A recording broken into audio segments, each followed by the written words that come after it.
What is up guys, AshbyFC here. In this video I'm going to quickly talk about some of the games I'm going to be picking up this month. Just in case you realise what month it is. It's August. Well, you know, you'd be surprised, it's the internet. You know, some people's IQs are in the negative, so just throwing that out there. But yeah, it's a pretty good month, quite a lot of good games coming out. Going to be pretty expensive for most of us gamers and quite time consuming, but hey, that's the price you pay for being a gamer. But yeah, the games I'm going to be getting this month, August. Oh, just on a side note, Pikmin 3 and Mario and Luigi Dream Team Bros already came out in Europe.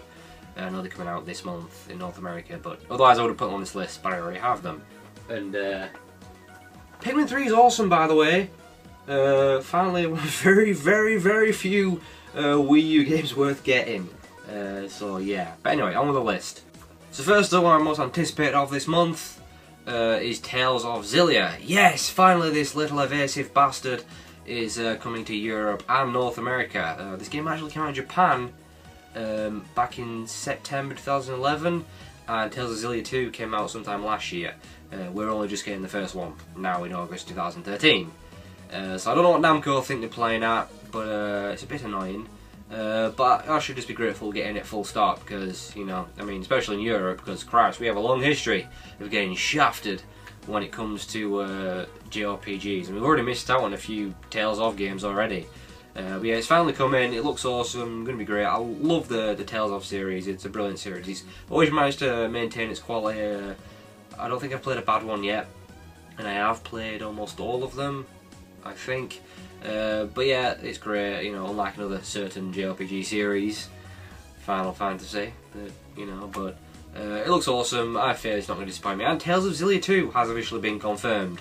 That's coming out next year, towards the end of next year. The only problem is, you know, I'm a huge JRPG fan, but they are very time consuming.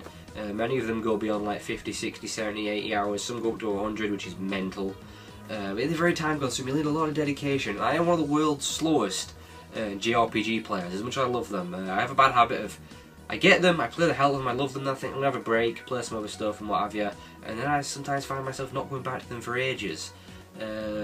Prime example, The Last Remnant, which is a very underrated JRPG. It took me 3 years, 3 freaking years to beat that game, and I must have done like 80 to 90 hours on that goddamn thing. It was insanely long, but I'm very slow. The other problem is I want to try and get Tales of Xillia done relatively quick because GTA 5 is just around the corner for next month, which I will cover in September pickups. But yeah, as soon as GTA 5 hits, why would I want to play anything else? So yeah, it's going to be hard to, I don't know, I'll figure it out somehow, but yeah. Well, at least I've got to get it beat before Tales of Xillia 2 comes out next year. I've got about a year to beat it, so hopefully I can do it. But yeah, that's Tales of Xillia. Gonna be awesome. Got my Day 1 edition pre-ordered. Looking forward to it. Next up is actually another Wii U game to buy, besides Pikmin 3. It's the Wonderful 101. It looks awesome, looks like an absolute ton of fun. And it is going to be awesome because it's made by Platinum Games, who are like one of the best developers going right now. They did Mad World, which is amongst the very few great Wii games. They did Vanquish, which was awesome. They did the amazing Bayonetta, and they're doing Bayonetta 2. They did Metal Gear Rising Revengeance, which was awesome. They're just a hell of a company, and I've got faith that the Wonderful 101 is going to be very good. And finally, another reason to play the Wii U, because as much as I love Nintendo, I really do. I'll always have a soft spot for them because, you know, I was a Nintendo kid growing up in the 90s.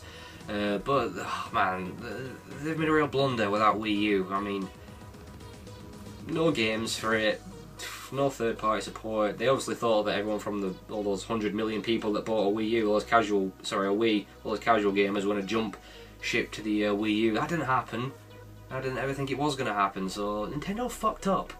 But hopefully, you know, the Wii U is starting to pick up a little bit now. Might at some point become worth buying, but it currently isn't right now. But yeah, Wonderful 101 looks a ton of fun, and we're actually getting that first in Europe. Before North America, so suck on that, motherfuckers! No, I'm just kidding.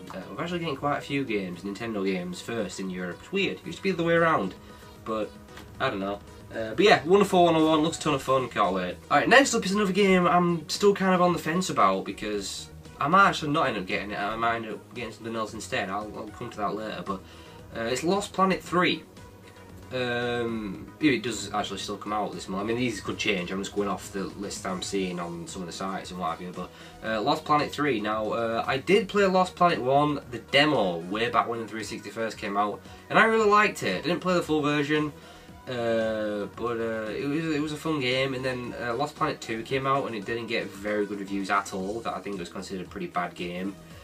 But I saw some stuff for 3, and it looks pretty good. It looks fun.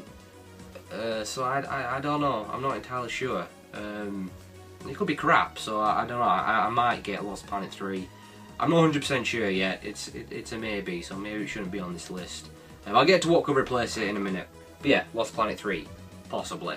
Another one I'm going to be getting, but I am slightly sort of skeptical about how it's going to turn out. I'm buying it anyway, but that's Splinter Cell Blacklist. I'm a huge fan of Splinter Cell, especially the old ones. I've been playing it since the beginning.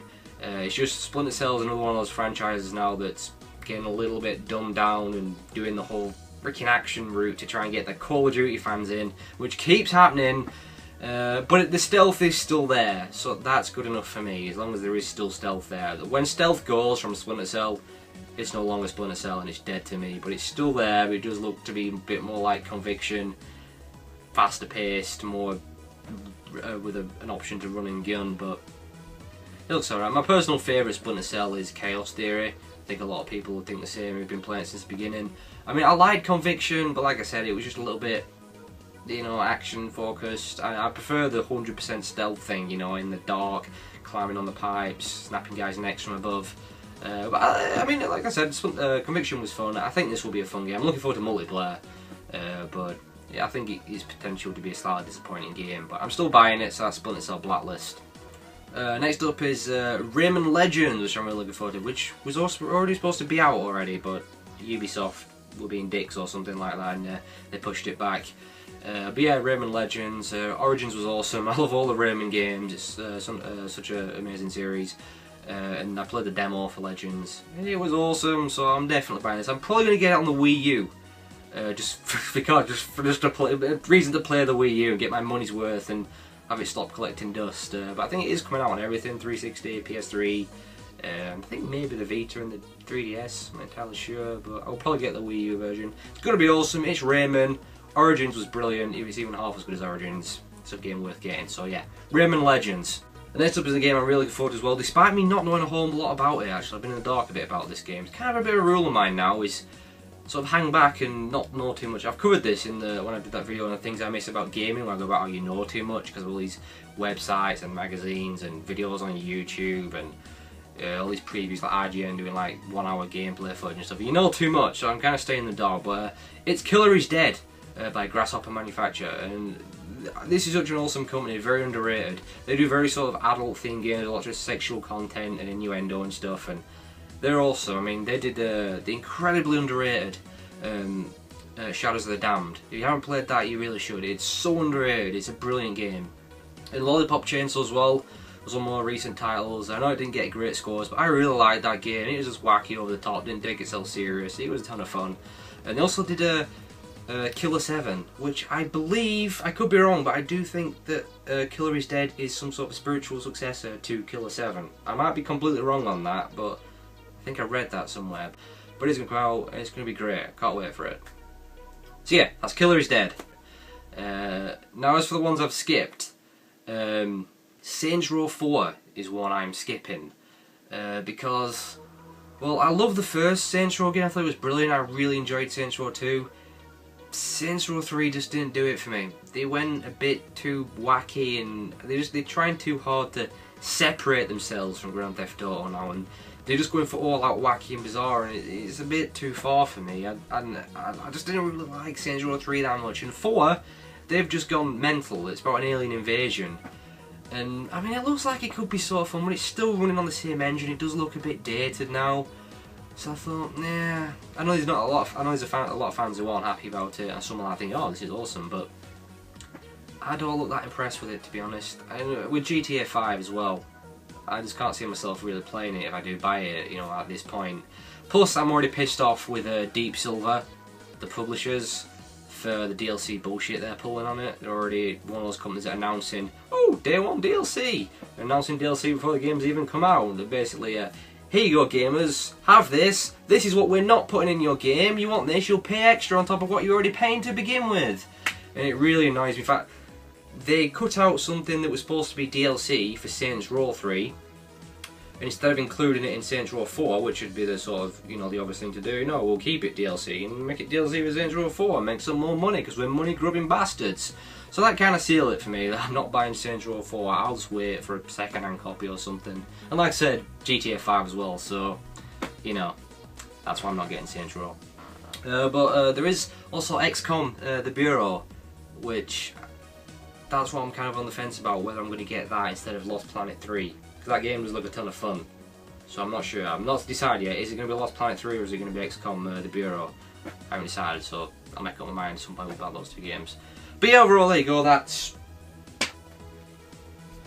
7 games to pick up this month, so no chance I'm going to be able to play all those, and no way in hell I'm going to beat all of those in a month, but I'm buying them anyway, so something will go on the shelf to be played for a later day. I don't know why I do it, I just do that. You know, it might make sense just to wait and buy those games later on, but that's the sort of nerd I am. I've got to have things there and then. I can't wait, I'm impatient. But there you go. That's the second, that's the 7 games I'm going to be picking up this August. So, yeah, thanks for watching. You know, maybe tell me what you guys are picking up this month. So, yeah, see you later.